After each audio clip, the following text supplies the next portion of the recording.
గమనించుకో పిడికిలి బిగించగా చేతి గీత మార్చుకో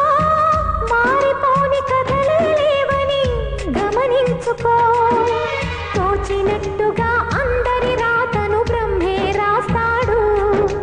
నచ్చినట్టుగా నీ తల రాతను నువ్వే రాయ ధైర్యాన్ని దర్శించి దైవాలే తలదిల్చగా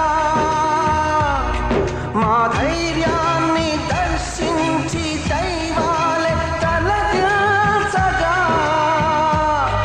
మా సంకల్పానికి ఆ విధి సైతం చేతులెత్తాలి